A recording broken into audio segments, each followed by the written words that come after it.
오늘부터 3개월 동안 여러분과 함께 ESV 성경 공부 교재를 가지고 다니엘을 공부하도록 하겠습니다. ESV 성경 공부 교재의 특징은 크게 세 가지 정도가 있습니다. 첫째는 3개월에 성경을 한 권 공부를 할 수 있도록 진도가 짜여져 있습니다. 12과를 통해서 한 권의 성경을 3개월로 공부하는 겁니다. 이렇게 하면 한 10년 정도에 걸쳐서 ESV 성경 공부 교재를 가지고 공부할 때 대략 66권 성경 전체를 한번 공부할 수 있도록 그렇게 구성이 되어 있습니다. 두 번째는 성경 공부 교재의 내용이 굉장히 종합적이고 체계적이라는 겁니다.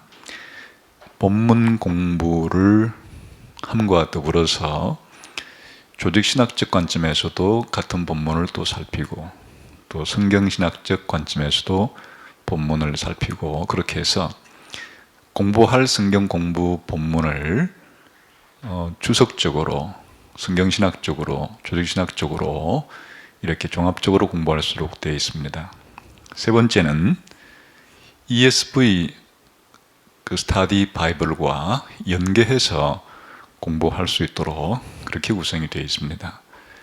ESV 스터디 바이블은 성경을 해설해 놓은 책 가운데 단 한 권으로서는 가장 많은 분량을 전체적으로 또 종합적으로 설명해 내온 책입니다. 그러니까 성경 다음으로 좋은 책이라고 해도 상관이 없습니다.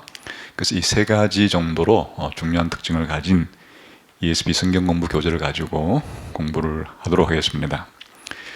특별히 공부를 할 때 주의할 점은 이 교재를 가지고 공부를 해야 효과적이라는 겁니다. 왜냐하면 귀납법적 성경 공부 교재에 해당되는 부분을 공부할 것이기 때문에 함께 문제를 읽기도 하고 또 풀어가면서 공부를 진행하게 되겠습니다. 그래서 교재를 가지고 공부를 하시면 효과적이고, 교재가 없어도 공부를 불가능한 건 아니지만 좀 효과가 덜할 거라 생각이 되어서 함께 교재를 가지고 공부하기를 부탁을 하겠습니다. 이번 시간에는 다니엘서 1과 전체 개관을 하는 시간입니다. 이 다니엘서는 주일학생뿐 아니라 주일학교 선생님들 혹은 성도님들이 가장 좋아하는 이야기가 들어있죠. 그 다니엘이 사자굴 속에서 구원을 받고 다니엘의 세 친구가 타는 풀무불 속에서 구원을 받는 아주 이런 극적인 이야기가 들어있기 때문에 주일학교 설교와 공부 시간에 그 다니엘의 이야기는 빠지지 않는 단골 메뉴이기도 합니다. 그런데 이 다니엘은 의외로 굉장히 중요한 책입니다. 그런 에피소드 이상의 하나님께서 이 세상을 주관하신다고 하는 하나님의 절대 주권에 대한 성경의 사상을 가장 극적으로 표현해주고 있는 그런 책이기 때문에 그렇습니다. 우선 이제 이 다니엘서를 쓴 다니엘이라고 하는 사람은 고대 세계에서 굉장히 좀 특이한 사람입니다. 어떤 점에서 특이한가 하면 고대 중동 지방의 최고 강대국에서 최고위직을 최고로 오랫동안 했던 사람입니다. 10대에 신바벨론 제국이라 불리는 나라의 포로로 끌려가서 그곳에서 이제 최고의 공직자가 된 다음에 그 70년 정도 신바벨론 제국이 망할 때까지 오늘날로 말하면 대통령 국가에서 국무총리 정도에 해당되는 높은 공직을 그렇게 역임을 했습니다. 신바벨론 제국이 망하고 그 다음 페르시아 제국이 등장을 했을 때도 또 이어서 페르시아 제국에서도 국무총리로서 초창기 때 역할을 했습니다. 한평생 70년 이상을 세계 강대국 두 나라를 걸쳐서 가장 오랫동안에 최고 고위 공직자로서 정치가로서 행정가로서 살았던 사람이기 때문에 아주 특이한 경력을 가지고 있는 그런 사람이라고 할 수 있겠습니다. 옛날로 치면은 요셉 정도에나 비견될 수 있는, 요셉이 30살에 이집트라고 하는 나라의 국무총리가 되어서 110살에 죽을 때까지 약 80년 정도 그렇게 오랫동안 국무총리를 했던 것 말고는 비교 대상이 잘 없을 정도로 오랜 동안 최고 공직자로서 한 국가에 이바지하는 그런 삶을 산 사람이었습니다. 그래서 이제 이 다니엘이 이런 자신의 직업은 그러니까 고위공직자예요. 고위공직자인데 하나님께서 특별한 목적을 가지고 이 다니엘로 하여금 선지서를 기록을 하게 했기 때문에 이제 선지자라고도 불리지만은 이사야라든지 예레미야라든지 에스겔 같은 전문 선지자는 아니고 오히려 다니엘의 직업이라면 그냥 고위공직자예요. 고위공직자인데 하나님께서 특별한 목적으로 선지자 사역을 일부 감당하게 했던 그런 인물이라고 생각하시면 되겠습니다. 근데 이 다니엘이 이제 다니엘서를 썼을 때 언제 썼느냐 하면 다니엘서 1장을 우리가 보게 되면은 다니엘이 느부갓네살이라고 불리는 신바벨론 제국의 최고의 영광스러운 시대를 이끌었던 그 인물에 의해서 이제 바벨론으로 포로로 끌려가죠. 그게 이제 주전 605년에 일어난 일입니다. 그 다니엘서 1장은 주전 605년으로부터 이제 시작을 합니다. 그리고 다니엘서 12장에 마지막 이제 환상을 본 이야기가 기록됐는데 그것은 페르시아 제국의 고레스라고 하는 대왕 통치 3년에 보았던 환상입니다. 그러니까 다니엘서는 시기적으로 주전 605년부터 주전 536년경까지에 있었던 일을 기록해 놓은 겁니다. 그러니까 다니엘서가 쓰여진 시기는 주전 536년 이전은 될 수가 없겠죠. 맨 마지막에 기록된 시간이 주전 536년 고레스 대왕 통치 3년에 기록을 한 거니까 그 이후에 기록을 했을 겁니다. 근데 그 이후에 무한히 시간을 멀리 잡을 수는 없고, 왜냐하면 이때가 다니엘이 굉장히 고령이었어요. 그 바벨론 포로로 끌려갔던 605년이 10대, 그때 10살이라고만 해도 주전 536년 제일 마지막 장 기록이 된 때는 거의 79세예요. 그러면 10대 중반쯤 끌려갔다고 치면은 벌써 그 다니엘 12장에 기록된 내용의 환상을 볼 때는 80대 중반이에요. 그러니까 무한정 그 뒤로 시기를 늦출 수는 없고 대략 주전 536년경쯤 아니면 그 이후에 얼마 지나지 않아서 기록했다, 그렇게 생각할 수가 있겠죠. 주전 6세기의 고대 중동 지방의 최고 강대국에서 최고위직을 했던 다니엘에 의해서 기록된 성경책이다, 그렇게 생각하시면 되겠습니다. 근데 이제 이때는 고대 중동의 역사에 있어서 최고의 역사적 격변기에 해당이 됩니다.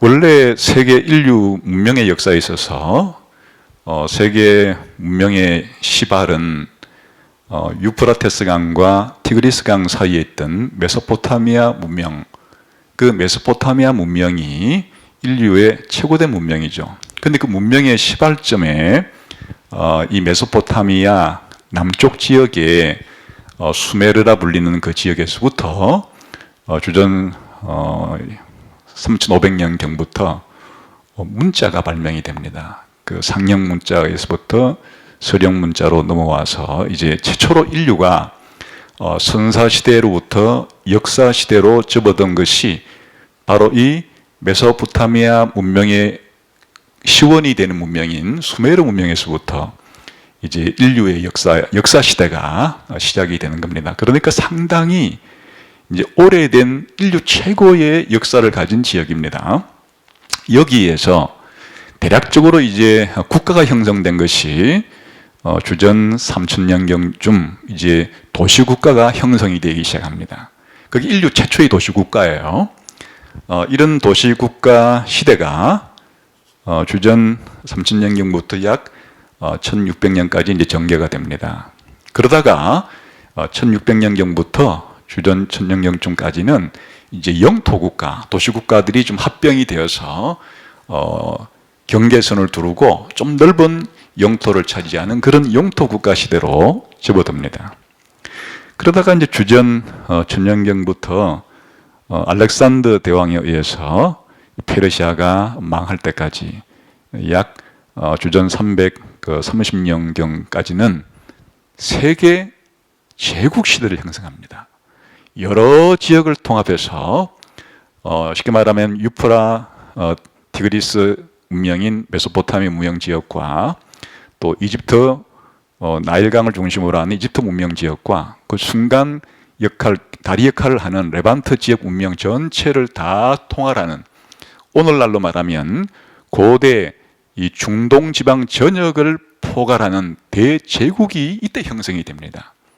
그러니까 이제 이 고대 중동 지방의 역사에 3000년 역사에 있어서 처음에 도시국가가 형성이 되고 그 다음 영토국가가 형성이 되고 그리고 고대 중동 지방 전체를 하나의 제국으로 통합하는 그런 세계 대제국 시대가 열릴 때 바로 지금 다니엘이 다니엘서를 쓰고 있는 그 시점이 이 세계 제국에 있어서 두 번의 엄청난 격변이 일어나는 시기에 해당이 됩니다. 그것은 다니엘이 바벨론 포로로 끌려갔던 주전 605년경 약간 앞쪽에서 주전 609년에 그동안 약 300년 동안 고대 중동 지방을 세계 최초로 제국으로 통일하였던 아시리아의 약 300년에 걸친 이 제국이 이제 신바벨로니아에 의해서 멸망을 당하게 돼요.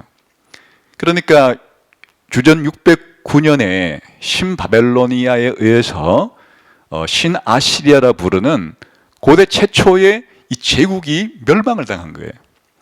그 얼마 있지 않아서 이제 바벨론 포로로 끌려간 거니까 신바벨론 제국의 등장과 그동안 역사에 맹주로 활약했던 아시리아 제국의 멸망, 다시 말해 아시리아 제국의 멸망과 신바벨론 제국의 등장이라고 하는 그 역사적인 시점이 한 축이에요.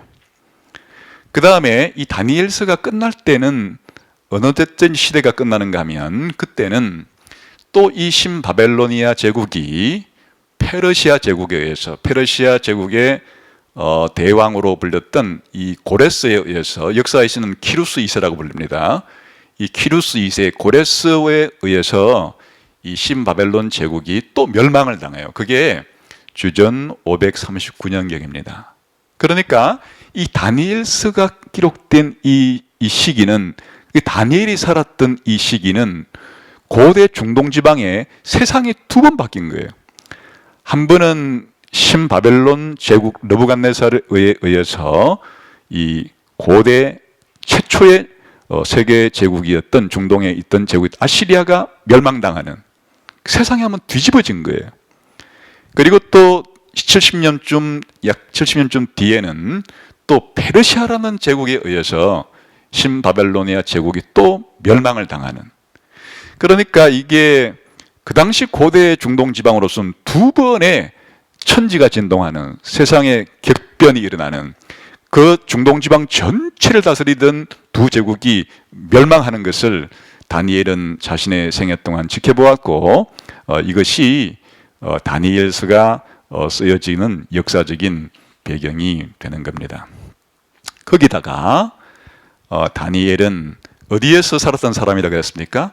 바로 이 세계 최고의 강대국이었던 신바벨론에, 그것도 말단 그 공무원이 아니고 최고위직에 해당되는, 다시 말하면 신바벨론 제국의 모든 왕들을 이 6명의 왕들을 다니엘이 거의 총리격에 해당되는 신분으로서 모셨던 사람이니까, 그리고 신바벨론 제국보다도 더 오래 살았던 사람이니까 그냥 다니엘의 일생 자체와 신바벨론 제국의 역사는 같이 가는 거예요.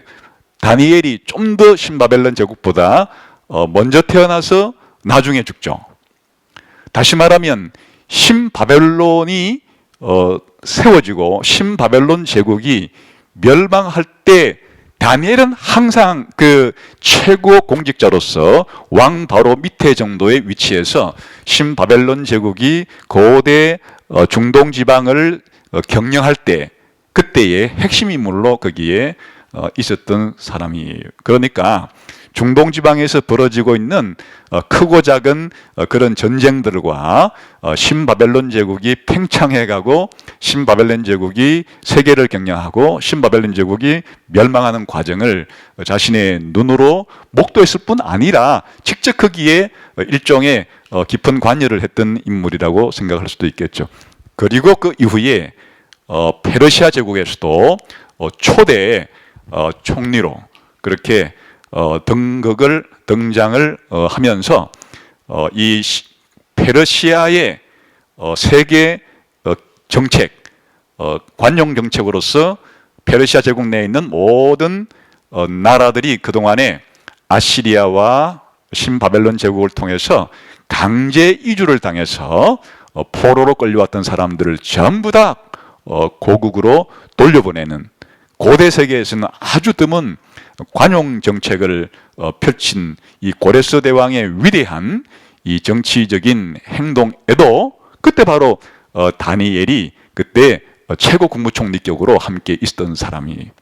그러니까 이 세상이 고대 중동 지방의 역사에 관한 한 그 고대 중동 지방의 나라들이 명멸하는, 세워지고 망하는 과정 속에서 가장 가까이에서 그것을 지켜보았던 인물이기도 하고, 다니엘서의 주제 자체가 바로 이렇게 세상의 강대국들이 다니엘이 살았던 이 바벨론, 신바벨론 시대부터 앞으로 하나님 보내실 메시아이신 예수님이 올 때까지, 그리고 사실은 예수님이 다시 재림할 때까지, 역사의 끝까지 어떻게 하나님께서 이 세상의 역사를 주관하시면서 나라들을 세우기도 하시고 폐하기도 하시면서 궁극적으로는 그리스도를 통해서 하나님의 나라를 세운다는 주제를 담고 있는 거예요.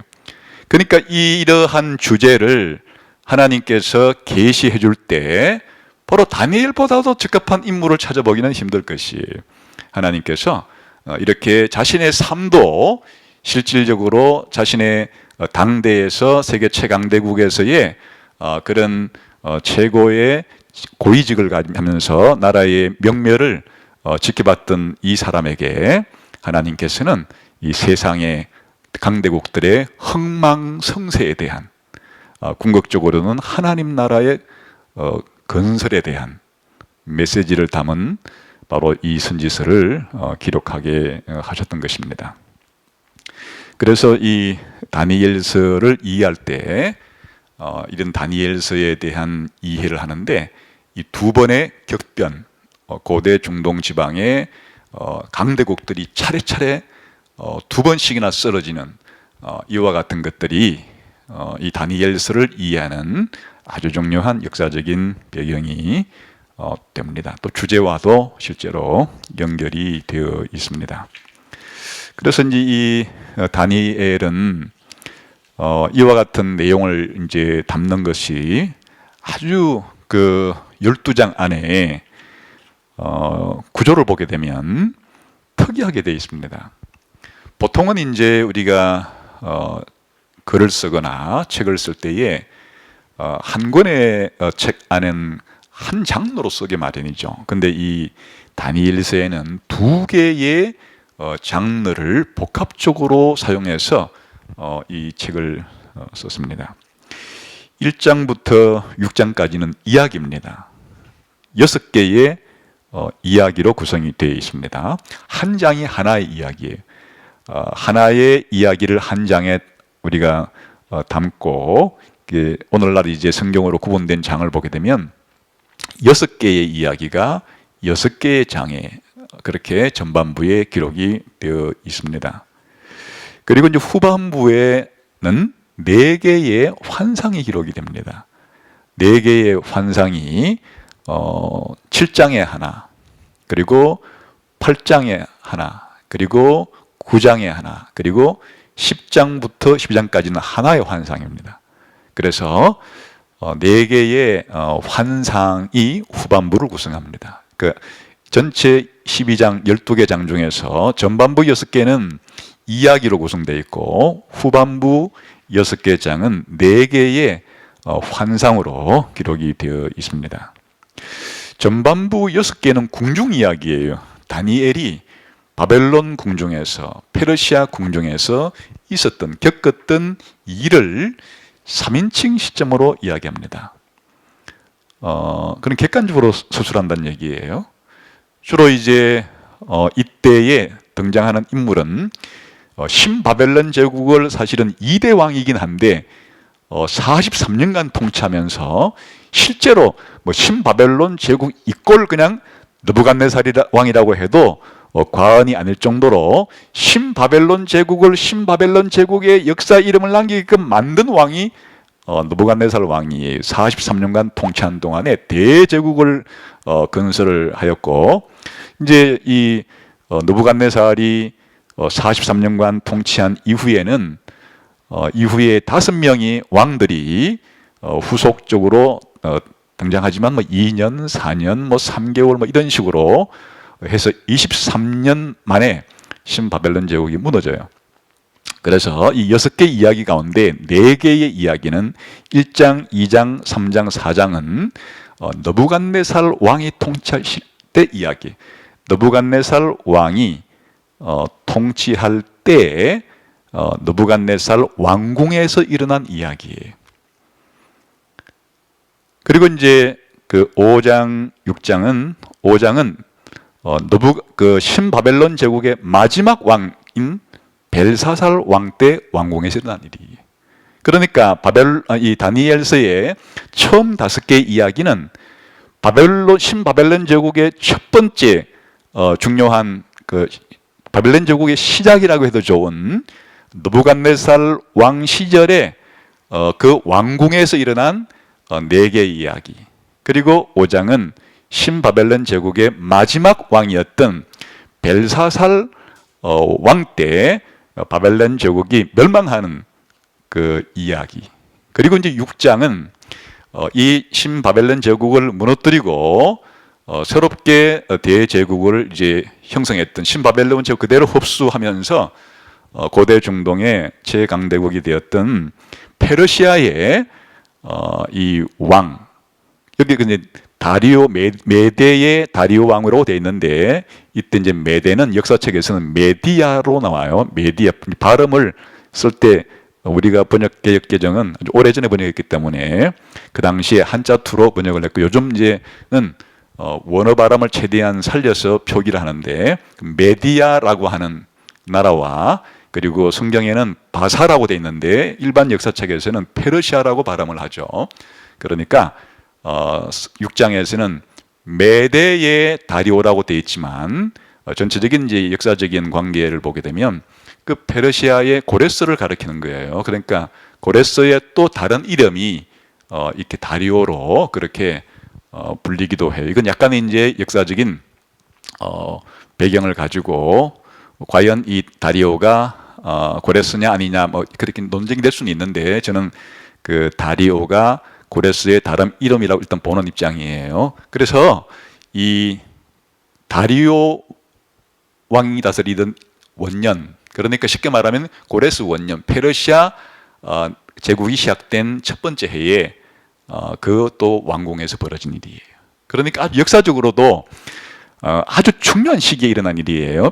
신바벨론 제국의 초기 때, 또 신바벨론 제국이 망할 때, 또 페르시아 제국이 초창기 그 처음 때, 그때 왕궁에서 일어난 중요한 6가지의 이야기를 담고 있는 것이 다니엘서의 이 전반부 이야기. 우리가 이제 쉽게 이 이야기들은 그동안 익숙하게 알고 있는 내용들이 여기 담겨 있습니다. 1장은 다니엘과 세 친구가 유대의 왕족과 귀족 출신 자제였는데 바로 이 느부갓네살에 의해서 바벨론으로 끌려가는 이야기죠. 끌려가서 그 왕궁에서 바벨론 제국의 경영을 위한 그 관리로 만들기 위해서 이제 교육을 받는 이야기죠.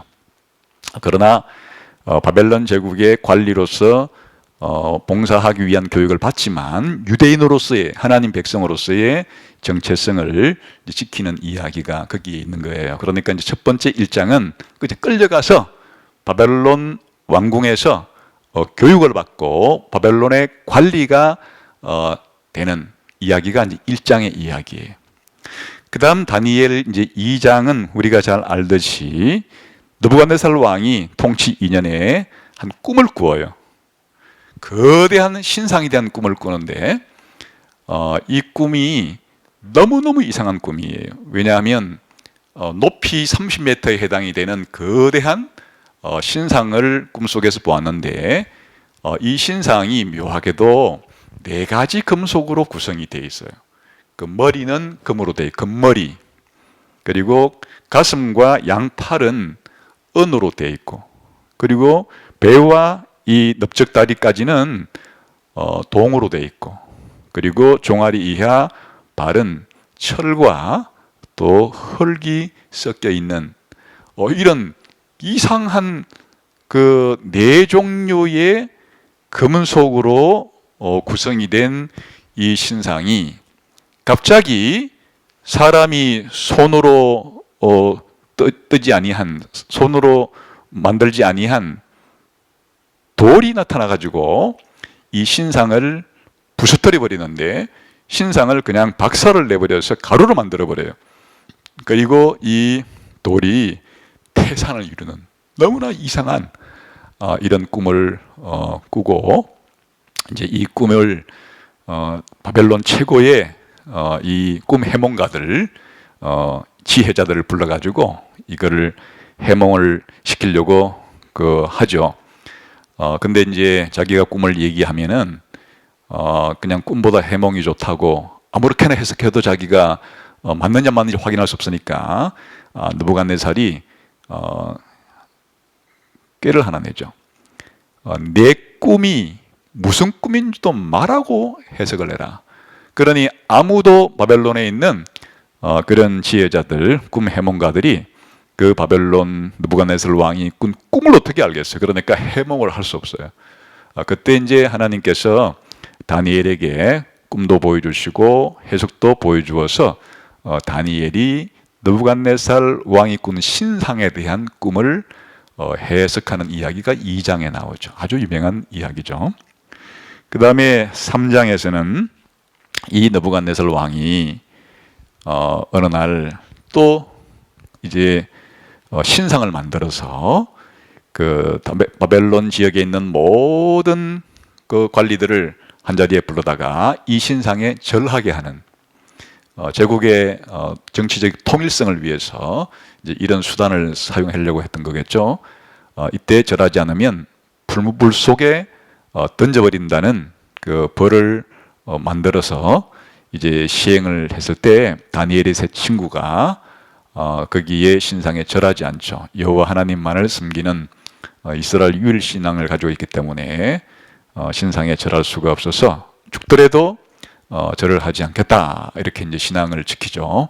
그래서 이 다니엘 세 친구가 불볼 속에 던짐을 당했지만은 하나님께서 그 세 친구를 살려주는 이야기가 바로 이 3장에 나오죠. 아주 유명한 이야기입니다.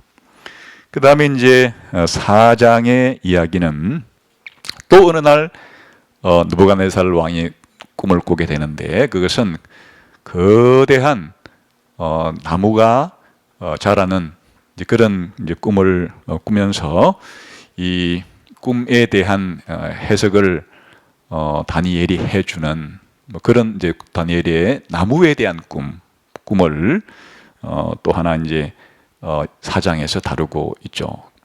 그 다음에 이제 5장은 신바벨론 제국이 망하는 날 마지막 왕이었던 벨사살이 1000명의 그 신바벨론 제국의 귀족들을 모아놓고 잔치를 벌일 때 예루살렘 성전에서 사용하던 기구를 가지고 술을 부어 먹고 그렇게 하는 아주 신성모독적인 행동을 하고 있을 때 갑자기 왕궁 벽면에 손이 나타나 가지고는 메네메네데겔 우바르신이라고 하는 글자를 새겼죠. 그럴 때 아무도 해석할 수 없을 때 다니엘을 불러다가 또 해석을 시켜보니까 하나님께서 당신을 세어보고 달아보고 이제 나누었다, 멸망한 얘기라고 하는 해석을 해준 그날 밤에 벨사살도 죽고 그날 밤에 신바벨론 제국이 망했다는 이야기가 5장에 담겨 있죠. 그리고 이제 6장의 이야기는 기본적으로 아까 말한 메대의 그 다리오라고 되어 있는데, 또 달리 말하면 페르시아의 고레스 통치 1년에 이 다니엘이 원래는 120개에 해당되는 광대한 대제국에 3명의 총리를 세웠다는 거예요. 조선시대로 말하면 영의정, 자의정, 우의정 같은 삼정성처럼 3명의 총리를 세웠는데, 다니엘이 그 3명의 총리 중에 한 명으로 임명이 되었다가 아예 그냥 너무 일을 잘하니까 다니엘을 3명의 총리 가운데서도 최고 총리, 요즘으로 말하면 3명 중에서도 국무총리에 해당이 되는 자리에 임명을 하려고 하자 다른 총리들과 고관들이 시기를 해서 이제 다니엘을 올무에 빠뜨리려고 아무리 그렇게 흠을 잡으려고 해보았지만 흠잡힐 만한 일을 한 적이 없는지라 다니엘을 모함하기 위해서는 종교적인 습관을 이용해서 다니엘을 위험에 빠뜨릴 수밖에 없겠다 판단을 해서 다니엘이 기도하는 걸 알고 30일 동안 그 다른 신들과 다른 왕들에게 기도하는 자들은 사자굴 속에 집어넣는 그런 법을 만듭시다, 이렇게 이제 건의를 해서 다리오가 그거를 받아 들이죠. 그런데 다니엘은 그 이야기를 들었음에도 불구하고 하루에 3번 기도하는 습관을 포기하지 않고 늘 기도를 하다가 이제 다니엘이 사자굴 속에 던짐을 당하죠.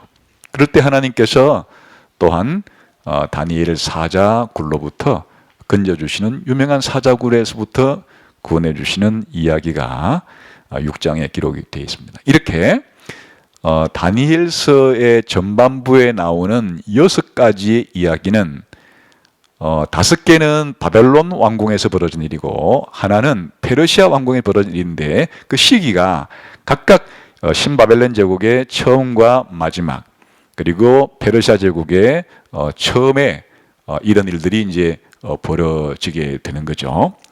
그래서 여기에 이제 중요한 이런 내용들은 2가지로 요약을 해볼 수 있겠습니다. 하나는 그 2명의 그 왕들에 대한 심판 이야기가 여기 담겨 있죠. 그러니까 이제 느부갓네살 왕이 교만해서 나중에 하나님께로부터 어떤 벌을 받는가 하면 7년 동안 짐승과 같은 그런 행동을 하는 질병에 걸리도록 심판을 받는 이야기가 하나 나오고, 나중에 2번째는 벨사살 왕이 하나님께 심판을 받아 죽임을 당하는, 그러니까 교만한 왕들을 하나님이 패하시는 그런 이야기가 그 두 느부갓네살과 신바벨론 제국의 첫 번째 왕인 느부갓네살과 신바벨론 제국의 마지막 왕인 벨사살 왕이 교만할 때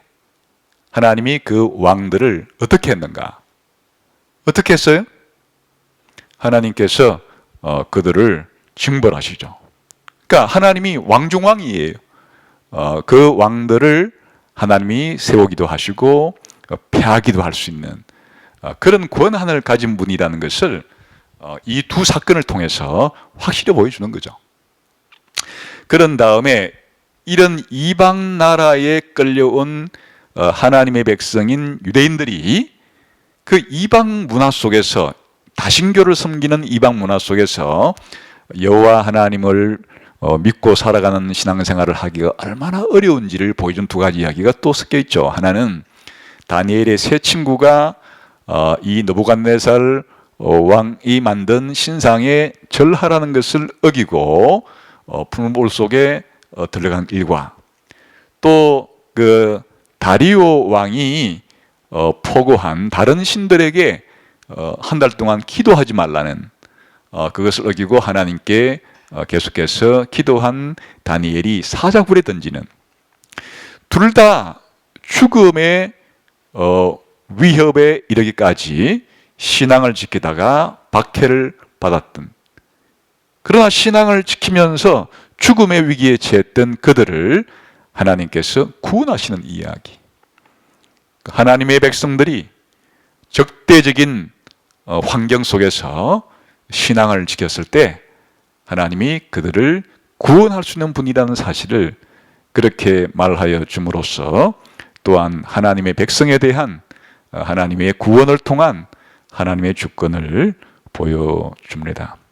그리고 이제 2장에서 그 4개의 신상 이야기와 돌 이야기는 세상 나라를 하나님이 주관하시고 세우기도 하시고 폐하시면서, 세상 나라는 언젠가 하나님께서 끝장을 내시는 것으로 끝이 나지만은 하나님께서 끝내지 않는, 망하지 않는 영원한 나라를 세우신다는 그 2장의 이야기를 통해서 또한 세상의 나라들의 흥망성쇠와 영원한 하나님 나라를 건설한다고 하는 하나님의 주권을 보여주는 거예요.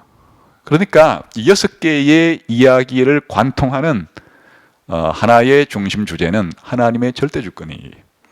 하나님이 나라들도 주관하시고 왕들도 주관하시고, 하나님이 큰 일도 주관하시고 개인적인 작은 일도 주관하시고, 하나님께서 세상의 모든 만사를 주관하시는 분이시다, 통치하시는 분이시다. 그럼으로써 하나님의 뜻대로 자신의 나라를 이끌어 가신다 하는 것이 이 신바벨론 제국과 페르시아 제국의 왕궁에서 벌어진 일들을 통해서 하나님께서 이제 보여주시는 것이 목적이 되는 겁니다. 후반부에 나오는 이 6장에 걸친, 6개 장에 걸친 4개의 환상은 이제 초점이 조금 바뀝니다. 이 8장에서는 기본적으로 지금까지 말했던 그 2장에 나오는 4개의 금은소고리 된 그 신상이 사실은 4개의 제국을 가리키는데, 다니엘 때부터 예수님 오실 때까지의 세상 중동 지방에 등장하게 될 4개의 제국에 대한 이야기인데, 그 중에서 이제 2개를 딱 뽑아내요. 그 두 번째 나라와 세 번째 나라, 페르시아와 이 그리스라고 하는 제국에서 벌어진 일을 좀 더 상세히 설명을 하면서, 핵심은 하나님의 백성 유대인들이 그 당시로 볼 때 하나님 백성이 박해받는 이야기가 그 중심에 있어요. 그리고 이제 9장의 이야기는 원래 하나님께서 예레미야에게 약속하신 바는 무엇인가 하면 이스라엘 백성의 이 포로 기간이 70년 만에 끝날 거라는 거예요. 그런데 이제 이 포로 기간이 70년 만에 끝나지만은 하나님이 다니엘에게 새로운 계시를 주었는데, 사실은 하나님 백성 전체가 해방이 되는 데는 70년 정도가 아니고 70년에 7번 곱한 그런 해가 지나야 사실은 하나님이 보내실 메시아에 의해서 완전한 해방이 일어날 거다라고 하는 하나님 백성 해방 전체에 대한 더 구체적인 계시를 9장에서 해줍니다. 그게 유명한 70일에라고 하는 환상이에요. 그리고 이제 마지막에 10장부터 12장까지는 또다시 두 번째 나라와 세 번째 나라에 대한 이야기를 하면서, 이번에는 좀 더 구체적으로 세 번째 나라인 그리스 제국 내에서 벌어지는 그런 사건을 상세하게 예언을 하면서 역시 핵심은 거기서 하나님 백성에 대한 큰 박해가 일어날 거라는 거예요. 그러나 하나님께서 궁극적으로 박해받는 하나님 백성들을 구원해 주신다고 하는 그런 이야기로 마감이 돼요. 그래서 다니엘서는 사실은 구약 성경에서 가장 분명한 부활에 대한 이야기로 끝이 나요. 궁극적인 하나님의 계획이 성취되는 그날에 두 가지 종류의 부활이 일어나서 한 사람은 구원의 부활로, 한 종류는 심판의 부활로, 그렇게 부활이 일어나는 것을 보여줌으로써 박해받아서 신앙생활의 위기를 맞았던 하나님 백성에게 하나님은 궁극적인 구원을 주시고 박해에 가담한 이와 같은 하나님 백성의 적들에 대해서는 최후의 궁극적인 심판을 내리시는 것으로 그렇게 이제 계시가 마감이 됩니다. 그러니 이 환상의 이야기는 그 6개 전반부의 이야기와 주제가 일치해요. 궁극적으로는 하나님께서 세상을 주관하시면서 통치하시면서 하나님 나라를 건설한다는 이야기이니까 이 전반부의 이야기를 환상을 통해서는 좀 더 새로운 각도에서 한 번 더 이야기해주는 그런 동시에 필요한 부분을 좀 더 자세히 얘기하는 것이에요. 아까 기본적으로 2장에서 이 사람이 손대지 아니한 그 돌에 의해서 세상 나라가 망한다 그랬을 때 이제 그 돌에 의해서 세워지게 될 하나님의 나라의 그 과정을 9장에서 71회를 통해서 좀 더 자세하게 설명해주고, 그리고 그 전반부에서 다니엘과 세 친구가 아주 구체적으로 그 신바벨론 제국과 페르시아 제국에서 개인적으로 신앙을 지키다가 박해로부터 구원받는 이야기를 후반부에서는 종말론적인 문맥으로 옮겨서 하나님 백성 전체가 세상으로부터 박해를 받지만 하나님께서 궁극적으로는 구원해 주신다는 이야기로서 같은 이야기를 차원을 달리해서 그렇게 좀 더 거시적이면서도 좀 더 때로는 구체적으로 그렇게 이제 이야기해 주기 때문에 6개의 이야기와 4개의 환상이 전혀 다른 내용이 아니에요. 이야기가 환상을 해석하게 해주고 환상이 이야기를 해석하게 해주는 같은 내용을, 같은 주제를 하나는 이야기 각도에서 하나는 환상의 각도에서 그렇게 보여주는 것입니다. 그래서 이와 같은 다니엘서의 이 구조가 우리에게 보여주는 것은 바로 지금까지 간략하게 이야기 속에 담긴 주제와 환상 이야기 속에 담긴 주제가 공통된 주제를 가지고 있는 그 뭐라 했죠? 하나님의 절대주권. 하나님의 절대주권. 하나님께서 우주와 역사를 주관하고 계신다. 그래서 거시적으로는 하나님께서 바벨론이라고 하는 다니엘이 살았던 당시의 제국이에요. 다니엘이 포로로 끌려간 그 이방 나라가 신바벨론 제국이라고 그랬죠. 그러니까 이제 이야기는 다니엘이 포로로 끌려갔을 때의 그 나라, 신바벨론 제국으로부터 시작해서 차례차례의 강대국들이 무너지고 등장하고 무너지고 등장하고 흥망성쇠를 거듭하는 가운데 궁극적으로는 망하지 않는 영원한 나라, 하나님의 나라를 세워 가신다는 이야기가 되는 겁니다. 그것이 다니엘서의 주제가 되는 거예요. 이건 너무 중요한 주제이기 때문에 2번에 걸쳐서 반복을 합니다. 이 이야기는 그 2장에서는 이야기 가운데 느부갓네살이 꾼 꿈을 통해서 거대한 신상이 4개의 금속으로 된 그 나라가 돌이라는 그 그리스도의 나라, 하나님의 나라에 의해서 멸망당하고 하나님 나라가 영원히 세워질 거라는 이야기를 7장 환상에 가서는 하나님이 직접 다니엘에게 또 환상을 보게 해요. 그러니까 이 시기는 기본적으로 느부갓네살이 꾸었던 신바벨론 제국의 초기에 있었던 그 느부갓네살의 꿈으로부터 한 50년이 지난 이후에 하나님께서 이 다니엘에게 직접 하나의 환상을 보여주죠. 그래서 이때가 이제 벨사살 1년인데 거의 이번에는 그 신바벨론 제국이 멸망당하기 이제 시작하는 왕 첫 해에 이번에는 다니엘에게 하나님이 환상을 하나 보게 해요. 그게 뭔가 하면 큰 바다에서 4마리의 짐승이 하나씩 나오게 만들어요. 첫 번째 짐승은 사자인데 이 독수리의 날개를 한 사자예요.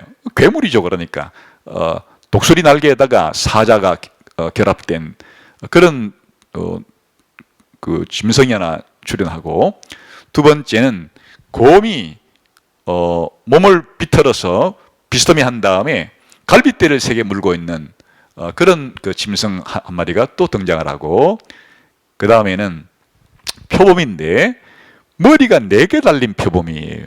그리고 날개가 4개 붙어 있는 표범이에요. 그러니까 괴물 같은 짐승이죠. 그리고 이제 4번째 짐승은 특정한 동물이라고 표현하기는 어렵고 너무너무 이상한 짐승인데 이빨이 쇠로 돼 있어서 뭐든지 씹어버리는 거예요. 삼켜버리는 거예요. 삼키지 못한 것들은 또 발로 다 그냥 발로 없애버리는 거예요.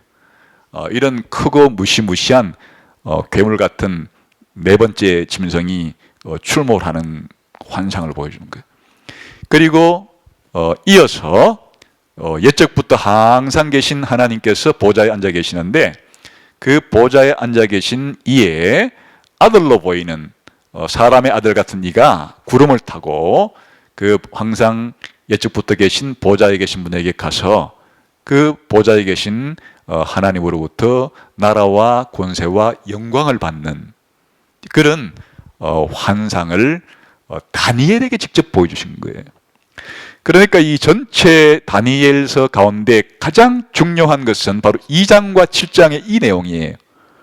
그래서 이 다니엘 7장은 2장의 내용을 똑같이 반복하되 더 다른 각도에서 분명하게 4개의 이와 같은 제국이 흥망성쇠를 거듭하다가 궁극적으로는 인자의 나라, 사람의 아들의 나라에 의해서 영원한 나라가 세워질 거라고 하는 같은 주제예요. 그러니까 4가지 금속과 4마리의 짐승, 그 돌과 인자가 서로 병행을 이루는 것이에요. 그러니까 앞에 있는 4개의 제국은 다니엘이 살았던 신바벨론으로부터 예수님이 오실 때까지의 이스라엘 백성을 지배하였던 고대 중동의 4개의 나라, 쉽게 말하면 바벨론, 그 다음에 페르시아, 그리고 그리스, 로마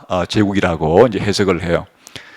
기본적으로 이 제국 이후에 그리스도께서 하나님 나라를 세우시는 그런 이야기를 다니엘서를 통해서 하나님이 계시를 해 주었다. 그래서 이제 이 다니엘서 전체에 가장 중요한 주제라면은 바로 하나님께서 그리스도를 통해서 영원히 망하지 않는 하나님 나라를 세우신다 하는 것이 다니엘서의 중요한 주제가 되는 겁니다. 그래서 이제 7장이 제일 중요하고 7장 중에서도 7장 13절과 14절이 다니엘서의 열쇠와 같은 핵심 구절이 되는 거예요. 우리 한번 다니엘서 7장 13절, 14절을 한번 같이 읽어보겠습니다.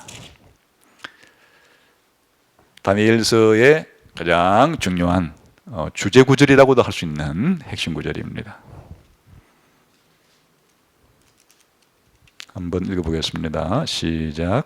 내가 또 밤 환상 중에 보니 인자 같은 이가 하늘 구름을 타고 와서 옛적부터 항상 계신 이에게 나와 그 앞으로 인도되매 그에게 권세와 영광과 나라를 주고 모든 백성과 나라들과 다른 언어를 말하는 모든 자들이 그를 섬기게 하였으니 그의 권세는 소멸되지 아니하는 영원한 권세요 그의 나라는 멸망하지 아니할 것입니다. 여기에 인자라고 표현된 사람의 아들은 예수님께서 자신을 표현할 때 예수님은 자신을 스스로는 주라 혹은 하나님의 아들이라 이런 표현을 그리스도라 표현을 절개 쓰지 않으시고 항상 예수님이 자기 자신에 대해서 사용하신 호칭 중에 가장 중요한 것이 이 인자라는 호칭이에요. 자신을 표현할 때 인자가 이렇게 표현하신 거예요.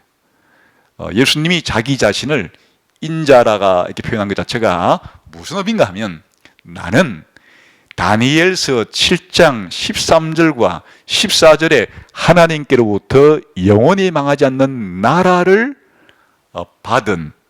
받을 그 예언된 인물이 바로 나다 하는 거예요. 내가 이 땅에 온 것은 바로 다니엘 7장 13절에서 4절에 약속된 인자에게 약속된 그 나라 하나님 나라를 내가 건설하러 왔다. 예수님께서 말씀하신 때가 찼다 하나님 나라가 가까웠다 라고 말했을 때 그 이야기의 문맥은 바로 이 다니엘 7장에서부터 나온 이야기예요.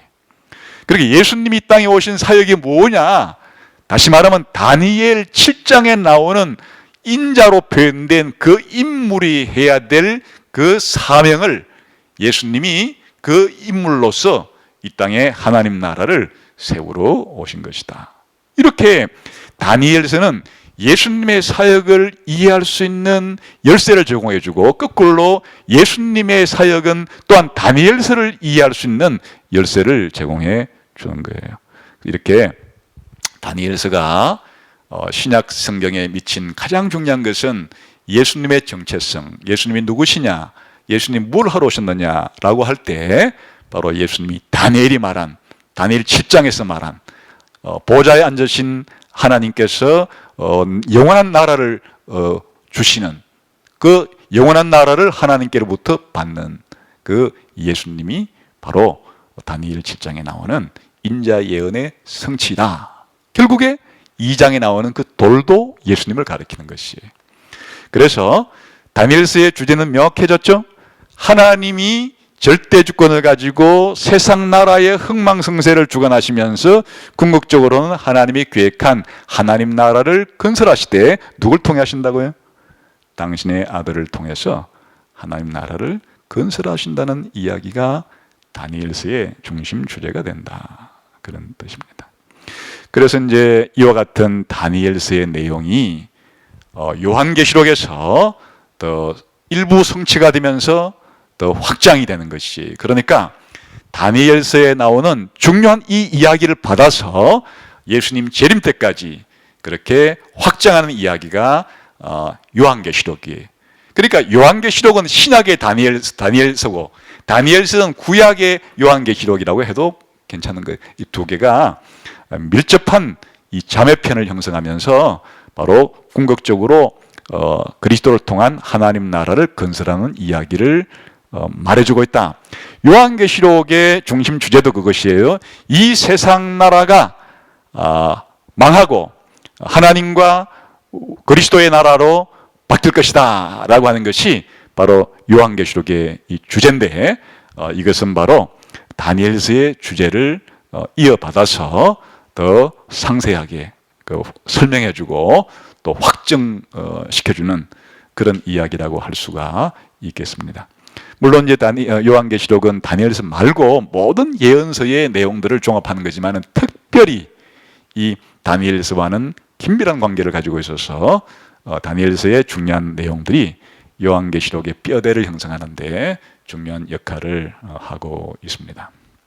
그래서 우리가 앞으로 다니엘서를 잘 공부하게 되면 기본적으로는 내가 살아가는 이 현재의 이 세상의 모든 만사가 우연히 진행되거나 또는 비인격적인 어떤 세력에 의한 숙명적으로 그렇게 된 것이 아니라 전지하시고 전능하시고 선하신 하나님에 의해서 하나님의 섭리 가운데, 하나님의 주권 속에서 하나님이 정하신 대로, 하나님이 계획한 대로, 하나님이 목적한 대로 이 세상 나라를 운행하시고 주관하시고 이끌어 가시면서 궁극적으로는 하나님이 자신의 나라를 완성해서 자신의 백성에게 주신다 하는 것을 확신할 수 있어요. 그래서 내가 살아가는 세상에서 무슨 일이 벌어지든지 간에 요동하지 않고 흔들리지 않는 믿음을 가지고 인내하면서 하나님을 신뢰할 수 있고, 또한 이제 그 내용을 구체적으로 공부할수록 우리가 세상 가운데서 살아가는 환경이 녹록지 않은 적대적인 세상의 환경 속에서 살아가지만 우리의 신앙을 다니엘서에 보여주었던 다니엘과 그의 세 친구와 같은 신앙을 가지고 이와 같은 적대적인 환경 속에서도 신앙을 고수하는 그런 신앙생활을 해야 한다는 것과 더 나아가서는 예수 그리스도에 의해서 완성될 미래의 영광스러운 나라를 대망하는 가운데 우리가 매일매일 살아갈 수 있는 그런 소망을 불러일으켜주는 그런 중요한 역할을 다니엘서가 하게 되는 것입니다. 그래서 앞으로 이제 다니엘서는 주로 한 번에 한 장씩 공부를 하다가 마지막에는 그 8장에서부터 10장까지를 한 번에 공부하는 것으로 거의 한 장을 한 번에 공부해 진행하면 되도록 그렇게 내용이 구성이 되어 있습니다. 그래서 이번 다니엘서 공부에 기대감을 가지고 미리 그 공부를 하기 전에 한 번쯤은 해당 성경을 한 장씩이니까 미리 읽고 또 이 문제를 한번 풀어보고 그 다음에 설명해 놓은 그 조직신학적인 성경신학적인 그런 내용들을 한번 읽어오면 공부하는 데 큰 도움이 됩니다. 그리고 이제 미리 예습이 잘 되어 있으면 저와 함께 공부할 때 그 내용이 쏙쏙 귀에 잘 들어오고 이해가 잘 될 것이고 여러분이 공부하는 데 큰 효과를 발휘할 수가 있을 것입니다. 그리고 다니엘서 공부가 다 끝났을 때 하나님 앞에 큰 감사를 통해서 이와 같은 계시를 주신 하나님께 찬송을 하게 될 것이고 세상을 바라보는 세계관과 역사를 바라보는 역사관이 분명히 정립된 가운데 이 요동치는 바닷물결 같은 험난한 세상을 우리가 신앙을 가지고 소망을 가지고 살아갈 수 있는 그런 용기를 가지게 될 것입니다. 오늘은 다니엘서 전체의 개관을 공부했습니다. 이제 다음 시간부터는 다니엘 1장부터 본문 공부를 하도록 그렇게 하겠습니다. 오늘 공부하느라고 수고 많았습니다. 예, 마치겠습니다.